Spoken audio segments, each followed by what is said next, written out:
Hello everyone, welcome back. Today we are going to be talking about psychedelics, which of course is an episode that we are pretty stoked about delving into.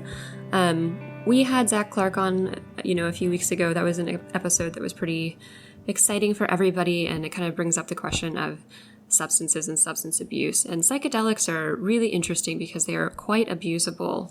And we will be sharing some cautionary tales. We definitely do not take a, totally pro psychedelics approach to this topic, but there is a lot of commentary right now and a lot of consideration of using these substances for mental health treatment. And there's a lot of research ongoing in psych departments across the world.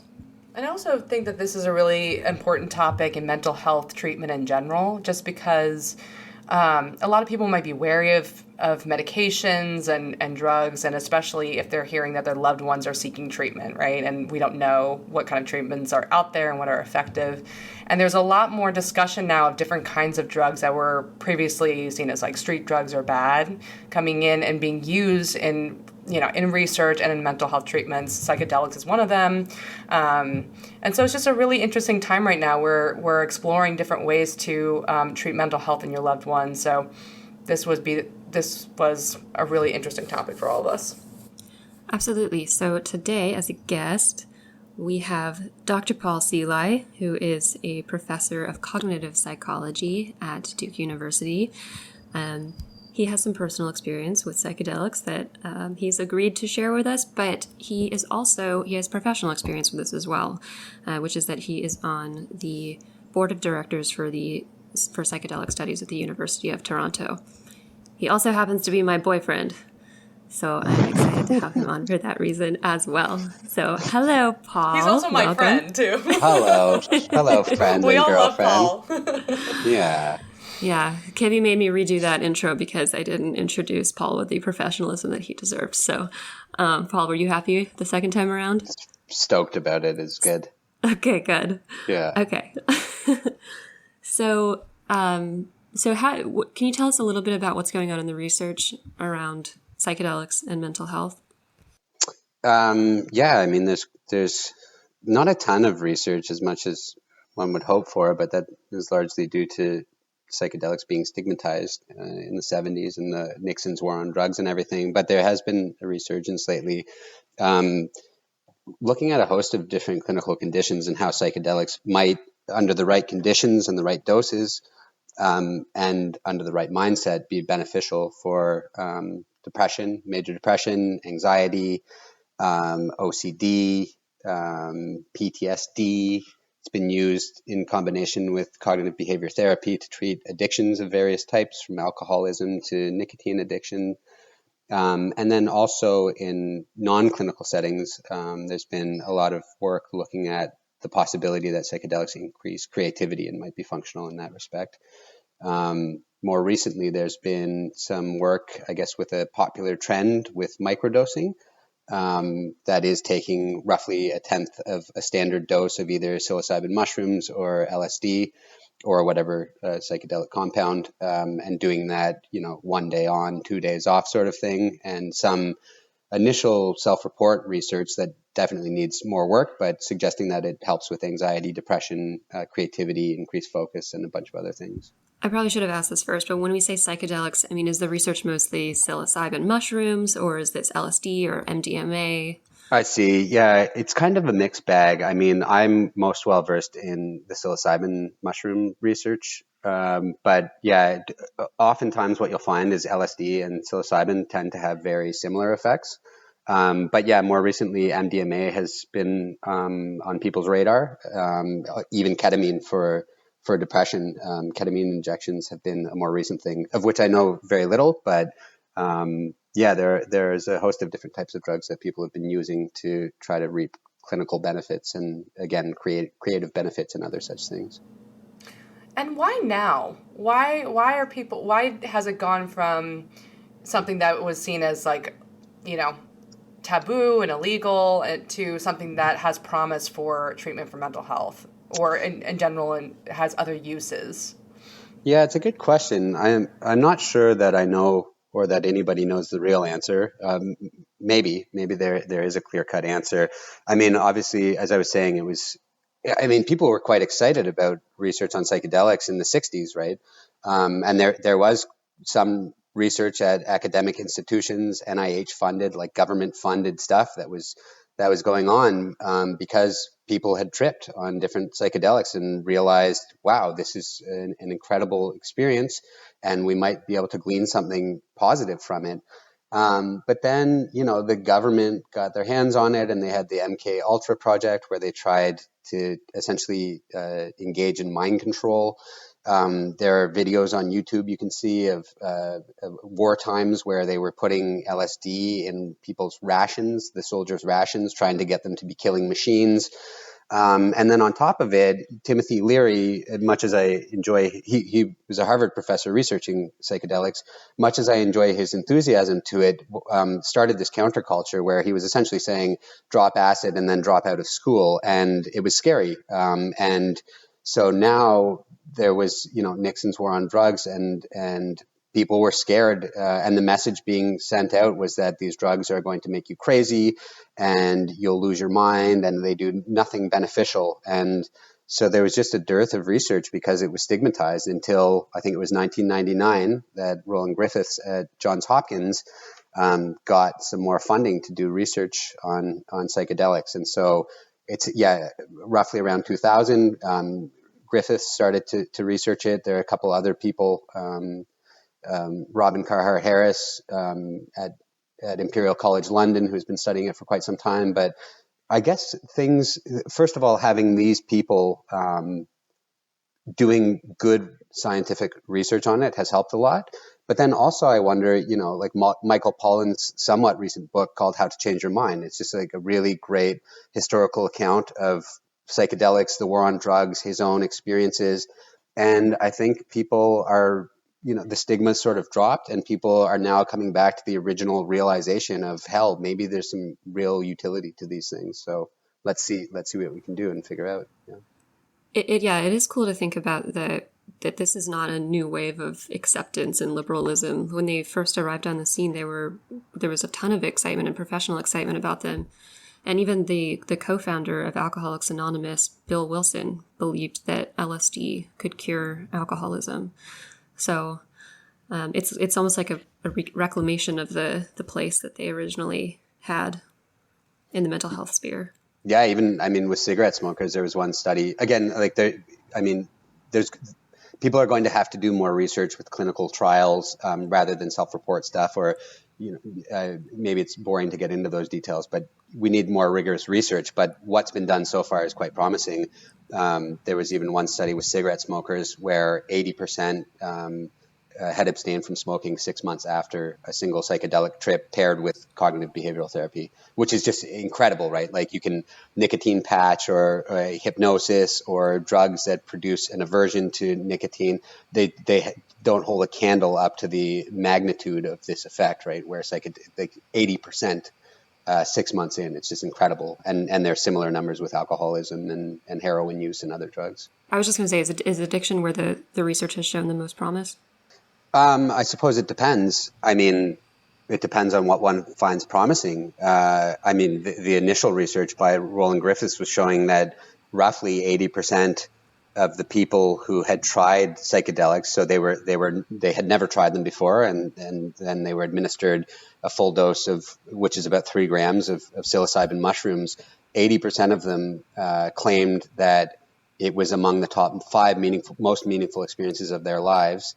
And I think it was something like 30% said it was the most meaningful experience. And this is compared to like having children, losing a loved one, getting married. Like these are very potent experiences that people have. And so, I mean, that in its own right is promising, I suppose. But so, yeah, it really depends on what one wants out of it, I suppose.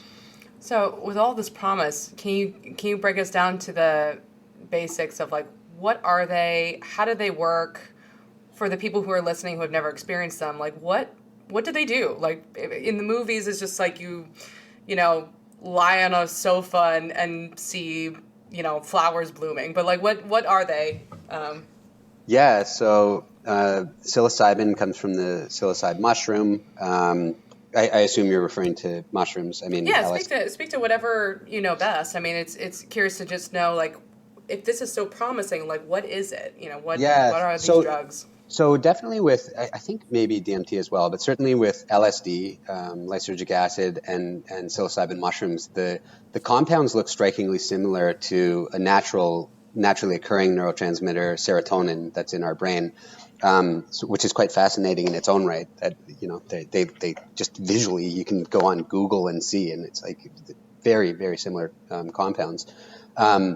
So, I mean, at a neural level, I don't know that we need to get into what exactly is going on there, except that they work on the serotonergic receptors. But experientially, it really depends on the person and the dose and the context. But generally, like these, I suppose one way to capture it is a mystical experience, is a common experience, and presumably the 80% of people in the study I just mentioned who said that this was among the top 5 most meaningful experiences they've had probably had a mystical experience. And that is this sense of unity with everything. There's a dissolution of ego. So we're very self-referential, self-focused creatures as humans. And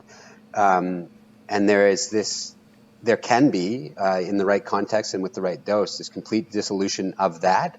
And this spiritual, for some religious union of and interconnectedness of the self and others and everything, where it's just this blissful, euphoric state, a very profound state of understanding and acceptance and love. And it really is tricky to put words on it, but I mean that's the go-to. I think it can also be anxiety provoking. I've had some bad trips, and people have heard of bad trips. So there's a host of different experiences you can have. But I think it seems that in the research on psychedelics showing its benefits, really the benefits come out of these mystical experiences that I just described.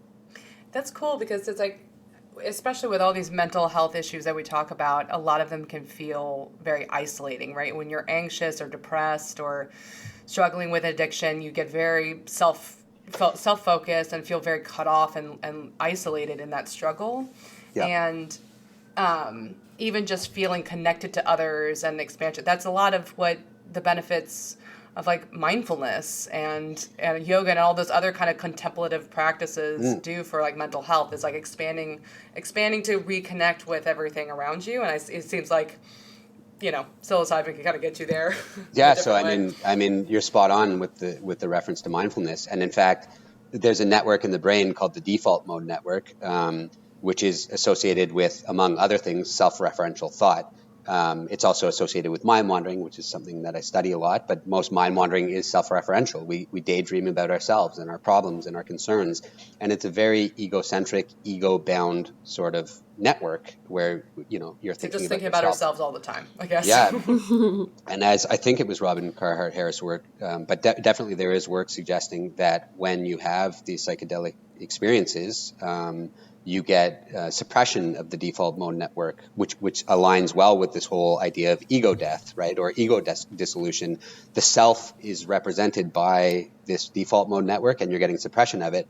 And now the reason it's fascinating, your link to mindfulness, is because mindfulness shows the same thing, in fact, that you get a suppression of default mode activity when you're engaged in mindfulness meditation. So it seems to be acting on the same sort of mechanisms neurologically, yeah. I have to kind of almost think of a new question, because I think you just answered it. But when I think of a mystical experience, it's what the word that kind of comes to mind is chaos or unpredictable. Like if you're going to enact a mystical experience in 10 different people, those experiences are going to be wildly different. And I guess maybe what you're saying is like, the good of the mystical experience, or the reliable part of the mystical experience that helps people is that interconnectedness, the diffusion of the self. I guess I'm asking because like I had a mystical experience, but mine was incredibly atheistic, and that freaked the hell out of me. And so I don't know how that mystical experience, whether that would be a reliably positive thing, or whether it could be really, really dark for some people. And if you're creating a mystical experience in someone, is that a dangerous thing to do? I suppose if somebody's really wedded to the idea of atheism, like as you know, obviously I'm an atheist. I'm an agnostic atheist who's raised Catholic, but I don't know. I guess more recently, instead of talking strictly about religion, we can talk about spirituality, and that's often how people will talk about these experiences. And in fact, I was just recently listening to Michael Pollan. He's written a wonderful book called How to Change Your Mind on the history of psychedelics and his own experiences.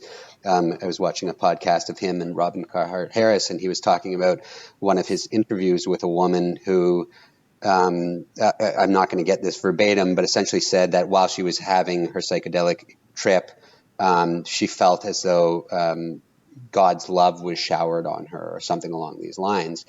And the interesting bit is that the woman is also a self-proclaimed atheist. And so he asked her, why would you refer to God's love? And she said something along the lines of, well, because that we don't really have words to capture that sort of experience. So I don't think it has to be, it doesn't have to be a religious thing. I don't know. Spiritual is sort of a loosely defined term, but it's certainly beyond the self and beyond our traditional understanding of reality. And there's something really powerful about that, whether it elicits the idea of some sort of God or not. It's just it's this experience of beauty and oneness.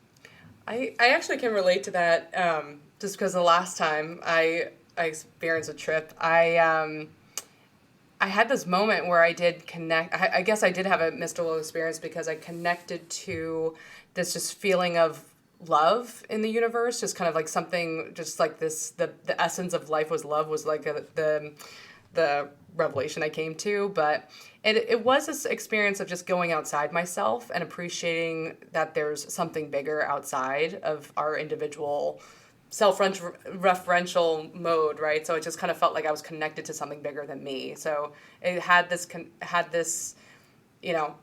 this dissolving of like, I'm alone, I'm an isolated being, and I'm connected to others, but also this wonder and awe. So that kind of came along with that. I mean, it wasn't necessarily God or something very religious in nature, but it just felt like an expansion, Yeah. I mean, there's research looking at terminally ill cancer patients who have become clinically depressed and clinically anxious as a consequence of having developed this terrible disease that's going to kill them. And they've had guided trips on psychedelics, mushrooms. And here, I think it's important to clarify that it's not like people are at a party in high school taking doses where they're unaware of how potent they are, and they really care about set and setting, which is very important, I think. So mindset, how you're coming into it mentally, and the setting that you're in or your environment. And so it's all, these studies are done in very controlled situations where the patients have met with the therapists and the people who are guiding them for hours in advance, and they've built a bond. They trust each other, and it's very controlled. So in any case, there was research with terminally ill cancer patients who were clinically depressed and anxious, and they were in these clinical settings where they would consume psilocybin mushrooms and put on, lay down on a couch comfortably, put on a sleeping mask, and the guide would be there in case anything happened. But it wasn't guided. There was no CBT or cognitive behavioral therapy or anything like that. It was just, have your own experiences. And many of them had these mystical experiences, again, whether they're atheist or theistic. And it was so powerful that it really seemed to, in a lot of them, kill the depression and the anxiety, where now they sensed a new type of meaning and connectedness, and life wasn't all about them, and there was just this profound love that they had, which again is just like incredible that you could have one session with something that you consume orally, and now all of a sudden it's helping you to cope with depression and anxiety associated with terminal cancer, Yeah. That's amazing. I think that the biggest thing that's always fascinated me about these, especially after having my own experience, which was both terrifying and profound, and I'm very grateful for it, is that when you're on at least when I was on the drug, it felt like I was being clued into the secrets of the universe. Like I was understanding now about how something worked. And when I say atheistic, I mean, I think part of what freaked me out so much was that I had a bit of grim outlook of certain things. But then when you come out of it, I couldn't help but being left with the question, did I actually tap into something real and external to my own brain, or was that just my brain kind of making up, I don't know, making something up? And it's interesting that I guess either way, I mean, terminally ill patients who are facing the end are still left with that comfort, even if they don't know whether they created it themselves.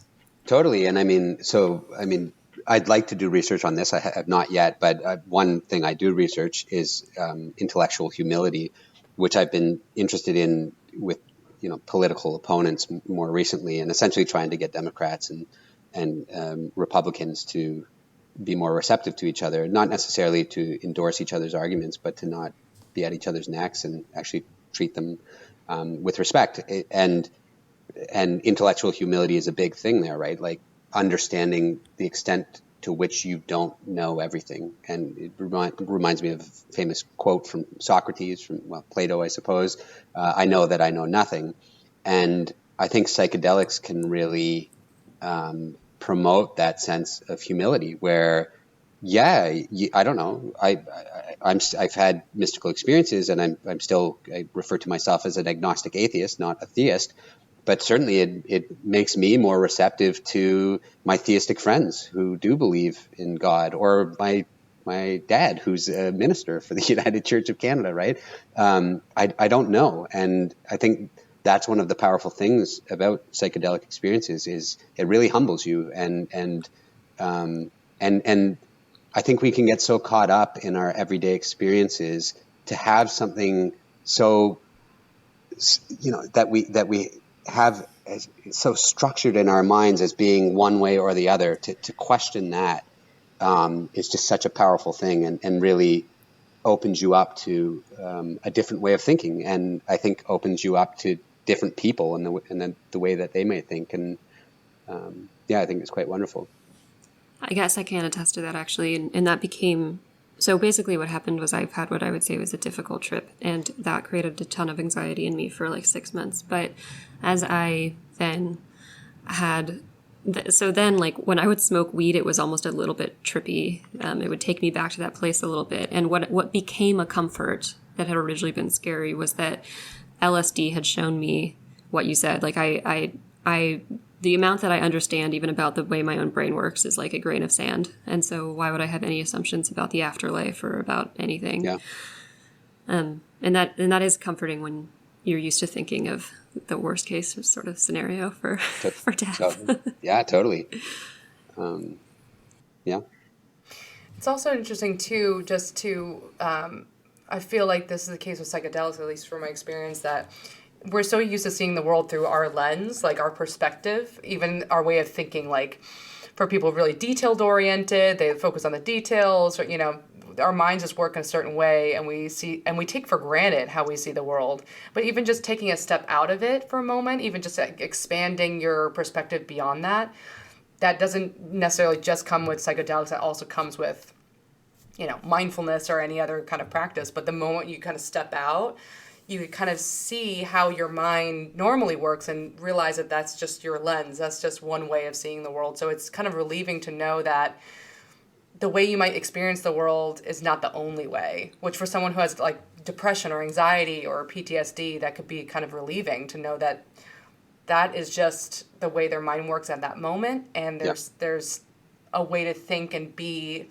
That's a cool beyond point. that, Yeah, and I mean, this aligns perfectly well with the reports of the people who have done psychedelics and gotten over addictions, is that it's really that they view the world in a certain way. I don't have the ability to control myself and to control this addiction. And then they have this trip, and it's like, oh shit, I guess, think maybe I do. And it's really just this sense of self-control that is a result of this exposure to different realities, where it's like, oh, well, I can change that. And I imagine, there's plenty of research suggesting that psychedelics of all sorts, from ayahuasca to LSD to psilocybin, are quite good for promoting creativity. And I think it works along the lines of the same mechanism you're talking about, Kibby. That is that we essentially build up filters which are really quite functional, right? Like to think, that to know to respond in a certain context in a certain way without putting in thought. We automate stuff, right? And if we didn't, we just wouldn't be able to ever do anything, because we would just be so absorbed in everything around us. We'd have to be perceiving everything for the first time without making any inferences or using heuristics. They call them in psychology. These we have shortcuts. We're like, oh, I know that when someone says this, I say that, and exactly, exactly. And often these shortcuts are beneficial, right? Because they free up mental space to think about other things rather than being consumed. But sometimes they're bad, right? Like sometimes they're wrong. Sometimes they lead to stereotypes that we shouldn't maintain. Sometimes they lead to patterns in behavior that aren't creative, for example, And so what psychedelics seem to do, at least on my own, based on my own experiences, is temporarily strip these filters away and allow you to see the world anew, more so like a child who's just developing these filters and doesn't have them in the first place, really. And so I think that different perspective is really what allows for all of these benefits to manifest, is that you see things differently. You break all of these filters and rules that you've developed over time. And that can be terrifying, right? Like that can be anxiety provoking for sure, where it's like, holy shit, I was comfortable in the way that I was working. And yeah, psychedelics can produce a fear-based response. I had my first panic attack on them. So yeah, it's a delicate balance, but I think that is ultimately the mechanism through which they work and have these benefits. Can you talk about that a little bit more too? Because it's not, we're talking about like it gives us mystical experiences. We can see outside of ourselves. We're not self-focused anymore. It cures all these things, right? It sounds like this magic bullet. Yeah. But there's caveats to it, right? It's not all roses. Can you tell us a little bit about the potential downsides or your negative experience with it? Or sure. Like, Yeah. So I mean, they're very powerful, and I'm not, much as I endorse them and I'm interested in doing research on them, I think we need to be very cautious with them, and we need to do a lot of research before we should be, handing them out to people. And even if we do end up doing that, if they're, things that we could prescribe, that people have to be very careful, and they ought to be trained in a certain respect to know how to deal with them. Again, set and setting is common if you read any book on psychedelics, this is a common thing that comes up. So set refers to mindset or your state of mind. Setting, the environment you're in. You, for example, if you're going through a bout of depression and you're in a really bad mood, you may not want to have a psychedelic trip, in the midst of that. Or, for example, as far as setting goes, if there are a bunch of police officers surrounding your apartment building, well, psychedelics are illegal in most states, so probably this is going to produce anxiety and paranoia. So keeping an appropriate balance of those things is really important. It seems that when that happens in controlled clinical settings, very few people actually have any severe consequences, negative consequences. Fear is reported occasionally. It's certainly not the norm, but it is reported occasionally. And then the sitters or the therapists who are there will remind the client or the patient, like, it's okay, you took a psychedelic compound, let's get out of that. And oftentimes they do. Of course, there are predispositions to psychosis and stuff, or schizophrenia. You want to be careful if you have any family history of psychosis or schizophrenia, because it could elicit that. And so, yeah, but I mean, it is. So we ought to be cautious with it, but at the same time, I mean, we ought to be cautious with driving, right? Like the people die daily from car accidents. That doesn't mean we should stop driving. So I think being educated about set and setting and about your predispositions is really important to bear in mind. And we're just starting to figure that out. I mean, all of the research that's been done so far with, for example, the cancer patients or the drug addicts, have been done in controlled clinical settings. And we don't have that comparison of, except experientially from high school times or whatever, when we've done it ourselves and had a bad trip. We don't have that comparison, and it would be unethical to have that comparison. We can't just give people shrooms in a bad setting with cops surrounding the building and mess with them. So there's lots of work to figure out what to do there, and lots of the benefits that I have mentioned are achieved in these controlled clinical settings. So that's very important. Yeah, it's not to say if you're an addict and you go to a party with 100 people and you take shrooms, you're going to be cured. You might have a really bad time if that's the case. So yeah, There's a little bit of a paradox where like you shouldn't take a psychedelic if you're in a bad mood, for instance. That ruins that setting. But then we're talking about prescribing these to people who are depressed, anxious, dying from cancer. Is the distinction that those are at least stable conditions, and you don't want to be in a particularly bad place? Or are there kinds of people that this is bad for? How do you resolve that? yeah, it's funny you problem? say that. I mean, I was thinking of that paradox as I was talking about it. I'm not totally sure. I think even if you're in a bad mood, suppose you're a terminally ill cancer patient, and not even just a bad mood, you're depressed and clinically depressed and anxious because you're dying. My guess is that it wouldn't be advisable to give that patient a full dose of psilocybin and say, have fun on your own. My guess is that there's something very important about having the guide or therapist there to be there for them.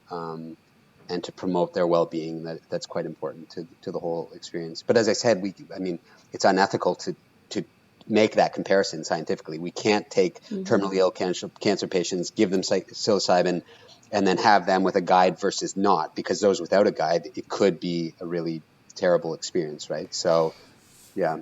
I think this says actually a little bit more about having the importance of the treatment setting, like having a person there who's knowledgeable and trustworthy, guiding your experience, probably explaining the benefits of it, explaining the course, like being there with you through that process. Just what I was thinking about, like in therapy, we could have the best kind of therapy, but if you don't have a good treatment set, you don't like your therapist or you don't trust your therapist, like any kind of good CBT, a therapy technique won't really work. And also there's some research showing that people who do mindfulness, really intense mindfulness practice without a guide actually end up with like more anxiety and more depression. And so it's interesting to think about all these really helpful treatments or treatment components need to be delivered by, this like appropriate clinical setting. So I think it says more about like having good therapists than it has to do with like the magic of psilocybin. But hey, who knows? Yeah, I agree. I mean, I've had heaven-like experiences on psychedelics and hell-like experiences, and I don't blame the psychedelics. I think that was my fault I didn't appreciate set and setting back when I didn't know about them, right? Like in my early 20s when I was taking psychedelics and doses I didn't know. I mean, I started with 8 grams. My first is the smallest dose I've ever had of psilocybin mushrooms. Terence McKenna considered 5-gram dose a heroic dose. So I had no idea what I was doing, Nevertheless, I mean, I'm thankful that I had these wonderful experiences as well. But there's a lot that we need to learn, and certainly a message that I don't want to send out is, go home and take some shrooms or drop some acid. It's more so there seems to be tremendous potential, but we need to get a better understanding of how we can administer these safely and reap the positive benefits to make it more likely to experience the heaven side of things rather than the hell side, because it can be quite scary. And I mean, panic disorder developed in me as a consequence of my last shroom trip. So there can be the downside to it for sure. Can you give us like an account of one of your better times versus the panic attack time? Like you keep mentioning these Sure. really impactful experiences, and I'm dying to know. Sure. Yeah. I mean, I've had multiple mystical experiences on psychedelics, and it's just like, again, words. I think it's one of the reasons I started to paint and play music, is to try to capture them, because words don't really do it. But this euphoric. Yeah, I don't mean to do a disservice to them. I also just want to be cautious to not be promoting like, hey, go home and do shrooms or drop acid. Timothy Leary messed things up by doing that, and so I'm being overly cautious perhaps. But this sense of union and interconnectedness with everything. synesthetic experiences. So for those listeners who are unaware, where you've got cross-modality experiences, so where sounds can be perceived visually, or things you see, you can smell. Some people have this naturally without psychedelics, but it's a quite Jacqueline included, as she's giggly and excited about it. But I don't have that naturally, and psychedelics produce that, where, I've listened to a bunch of Beethoven while laying down with a sleeping mask on, and seen these fantastic colors jumping around in front of me, and this feeling wrapped in a blanket of love, for lack of a better phrase. Like, I don't know how to say it. It really, psychedelics, I think, one can never know for sure, but I'm pretty sure that's why I'm doing the job that I'm doing. They made me fascinated by conscious experiences. And it's like, man, they increase my intellectual humility. It's like, holy shit, I really don't know what's going on. That doesn't mean I have to endorse any old thing, but like, wow, yeah. And also, got me into philosophy and thinking about consciousness more generally, and then also into art, painting and playing music as a way to communicate these wonderful experiences I had. So, definitely, like the panic attack that I had on my last shroom trip was completely my fault. I didn't know about set or setting at the time. The setting was okay. The set was terrible.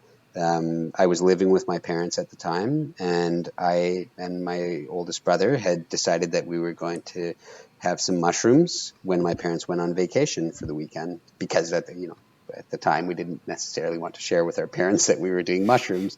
They know now, and that's okay. But at the time we didn't want to do that. And my brother was quite wise, where, he wasn't in the right mindset. Neither was I. I was kind of down, and I kind of abused them. I think I wanted them to promote creativity in me. I remember wanting to write a song. Also, I suppose the setting was okay. It was my folks' place, but I was introduced that night to somebody that I hadn't ever met before, which is not good. She didn't know about the psychedelic experience and why I was behaving funnily, and then this threw me off. And so, it was really a consequence of me not paying attention to set and setting. And that's a thing that, not only through things like this podcast, but my research, I'd like to really hammer home the importance of set and setting. And my guess, we don't know yet because nobody has looked at this, but my guess is that we'll find that people who are aware of set and setting and respect it will have, on the whole, lovely, blissful experiences. And those who don't are at risk of having a panic attack or a very negative experience like the one that I had. So, yeah. Can you give us just the image of what caused the panic attack? Just because it's interesting. I don't know. It's so muddled. It was at one point in the bathroom, and an abyss had opened up under me, and my arms it was actually really cool too. By the way, it was a mixed bag. I suppose, this was the onset where my limbs were spaghettified into this black hole abyss under me. And at this point I wasn't actually scared. I was fascinated, where I moved my arm and it just rippled down, my spaghettified arms just rippled down infinitely into this abyss. But then I started to worry. My biological dad committed suicide when I was 3.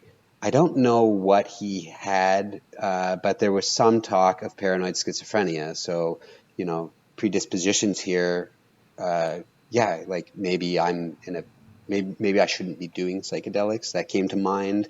Maybe, it elicits similar sensations to those that you have, to schizophrenic sensations. And in fact, there's a hollow mask illusion that you can find on YouTube, where it's a mask like from drama, that's concave and convex, concave on one side, convex on the other, and it spins around.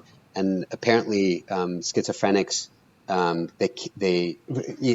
normal people, healthy, non-schizophrenic people, when the mask turns around, even though it's the concave area, it pops out to them because we're just so used to, faces are so important to us.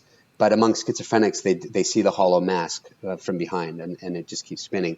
And there's some discussion that on psychedelics that you have the perception of a schizophrenic essentially with that particular illusion. So something is changing, and I think there's some real utility to temporary schizophrenia insofar as it's like a different perspective on reality. But yeah, it was scary for me to think that maybe this isn't just a transient trip. This might be forever. And then it wasn't, but nevertheless, that was pretty anxiety provoking. The possibility that I wouldn't ever return to a normal state. I can imagine that's why having someone there, like a trained professional, guiding you through that to say, okay, this is temporary. You'll get better. That would be so relieving in that moment. Yes. And I mean, so I go to Burning Man every year, except now this year because COVID, but I actually act as a sitter for a number of friends where they'll drop acid or take mushrooms, and a number of them have contacted me after saying, you know, there were two paths and I could have taken one or the other, and thank you for guiding me down the positive one. And there really are those break points where you could go one way or another, and I had done them on my own the last time. I didn't have a guide to get me out of that, you know? And so, I'm really passionate about helping people who have by their own volition decided that, you know, they want to take psychedelics and trying to help them have a good time, and have had tremendous success with it. So I think that's exactly it. Having somebody there who's trained and experienced with it to ground you if you need it can really make a difference between heaven or hell as your experience. What would you say is the role of control? Because I can say I remember a two-path scenario during my heavy trip, and it was my set and setting was off because I didn't understand enough about them, and I was in a fraternity house. But I also could have realized what a control freak I am that day, at least about what other people can see of me or where I'm allowed my mind to go. And what was so profound about the experience was I remember saying I just lost my virginity to my mind. Like I had just met my mind for the first time. I had just experienced its probably not even its full capacity, but something totally different. And I felt like I was in headquarters. But that was really, really scary. And I also had the fear, like, am I going insane? Am I ever going to come back from this? And I remember there was this image of total, and this I guess was the atheist experience, like this total blackness, like this black hole, and then this single silver thread. And I remember thinking two things. One, that single silver thread is my identity. And also the only thing that makes it up is anxiety. And if I snip this, I will be able to release the anxiety, but I will also lose myself. And so I clung to that silver thread with everything I had, and it made for a pretty hellish trip, but I don't know what would have happened otherwise either. Yeah. So, I mean, that's what I struggled with last time too. It's tricky. We, evolutionarily speaking, we don't like ego death. Our ego is what drives evolution. We want to procreate. We want to survive. And then these psychedelics are profound insofar as they essentially make it so that you don't care about any of that anymore, right? Like you're experiencing things objectively, not as an even you. You're just, there is no you. And so I think for me, the last trip I had, which was terrible, was quite similar, where it was latching on to control. It wasn't allowing my ego to die. And lots of wise people who are able to advise people on how to do psychedelic trips talk about surrender as being very important. And it's scary as all hell because, you don't want to surrender if you think a possible outcome is that you'll lose your mind forever. But as it turns out, it seems actually the opposite is true. You're more likely to get into these really anxious, paranoid states if you try to hold on, and that the way to get to the beautiful mystical experiences is to let go, is to cut the anxiety. In fact, one of the patients from the study with the terminally ill cancer patients, was apparently a quite timid lady who didn't really, talk much. And while she was tripping, with, laying down on a couch with her mask on, she went within herself. She was traversing her own body, and she, at some place under her ribs, saw a black creature of some sort. And it wasn't her cancer. She knew her cancer was elsewhere.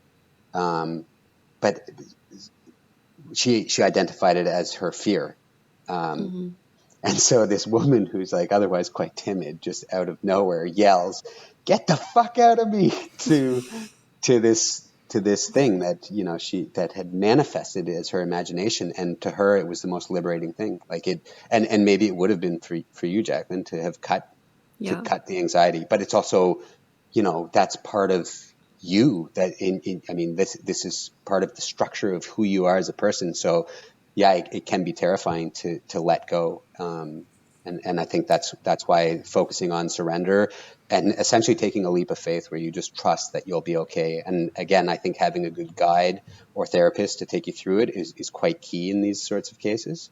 So that you can surrender and know that, if things were to go wrong, you're in good hands and this person has your best interests in mind. But it's a big conflict. Yeah, I guess that's the other thing about set and setting. I'll just say real quick is that some people are actually in dangerous settings where bad things can happen, and so that prevents you from surrendering, and that's a good reason for it. Totally, yeah, so, yeah. Which is so, this is why they're so important, because you could reasonably make the argument that you shouldn't let go of control, because this could be, if you're in the midst of a war and you're on psychedelics, probably you don't want to let go of the old ego, right? Like you don't want to jump off a building or embarrass yourself in front of the wrong person or something like that. Yeah. This also applies to any other kind of mental health treatment. It's so fascinating because it seems to be just like a really intense version of what can happen in therapy. So I remember a lot of people are scared of change, especially if they identify so much with their struggle, right? If they are so used to being depressed and anxious, and they're used to relating to other people that way, like they think, what happens if I change the anxiety or depression? Like, who am I? Yeah.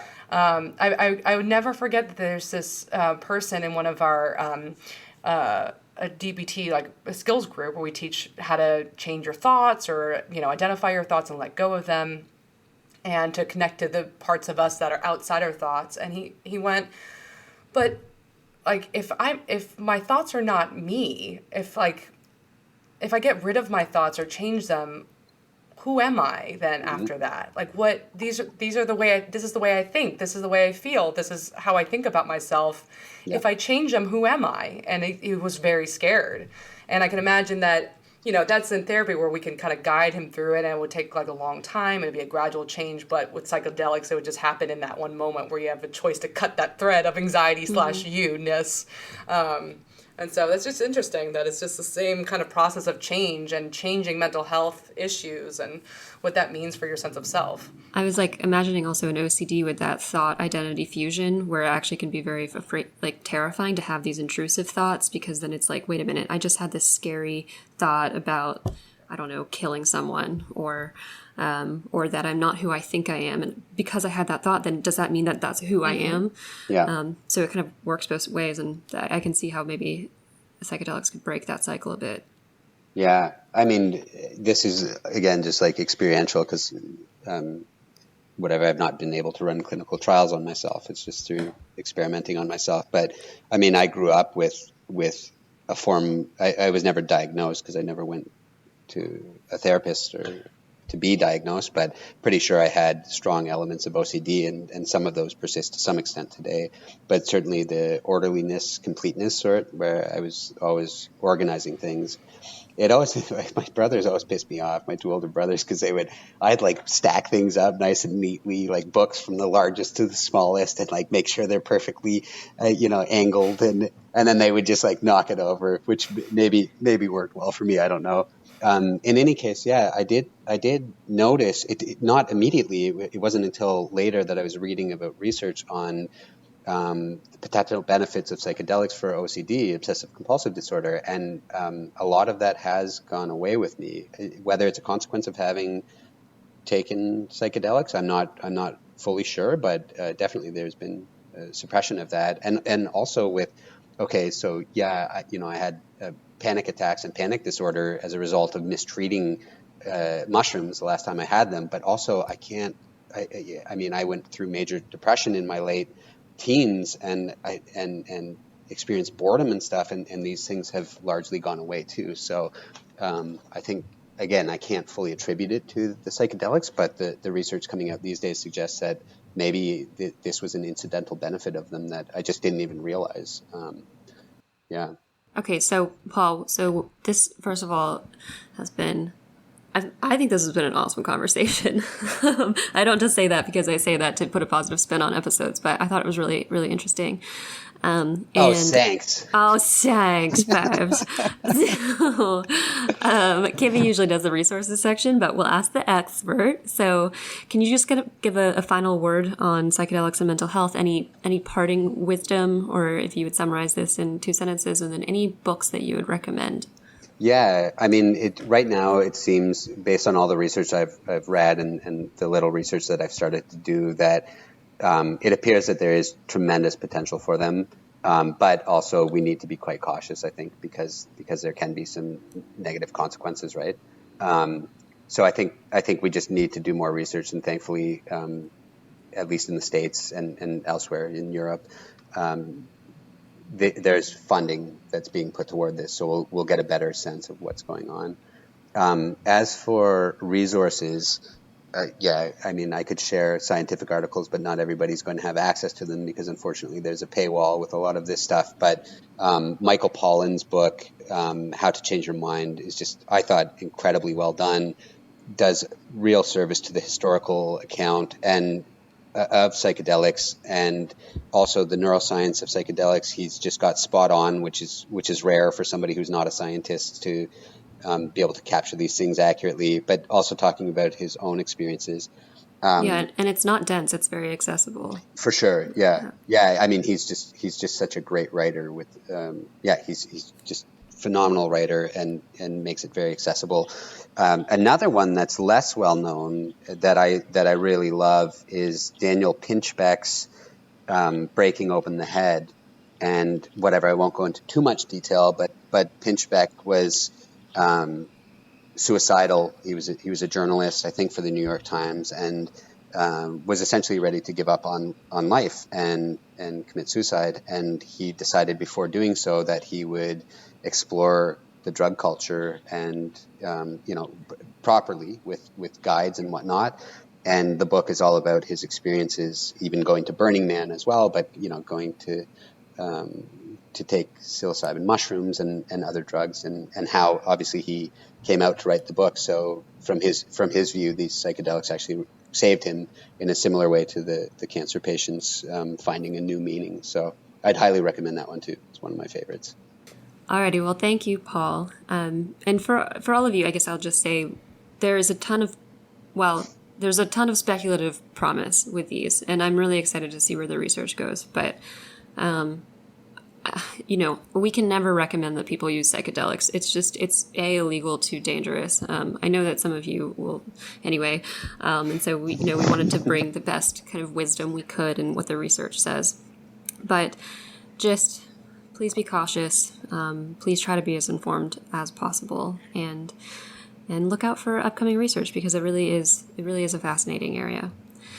And so thank you, Paul, again. That was an awesome talk, and we will see you all next week. By accessing this podcast, I acknowledge that the hosts of this podcast make no warranty, guarantee, or representation as to the accuracy or sufficiency of the information featured in this podcast. The information, opinions, and recommendations presented in this podcast are for general information only, and any reliance on the information provided in this podcast is done at your own risk. This podcast and any and all content or services available on or through this podcast are provided for general, non-commercial informational purposes only, and do not constitute the practice of medical or any other professional judgment, advice, diagnosis, or treatment, and should not be considered or used as a substitute for the independent professional judgment, advice, diagnosis, or treatment of a duly licensed and qualified healthcare provider. In case of a medical emergency, you should immediately call 911. The hosts do not endorse, approve, recommend, or certify any information, product, process, service, or organization presented or mentioned in this podcast, and information from this podcast should not be referenced in any way to imply such approval or endorsement.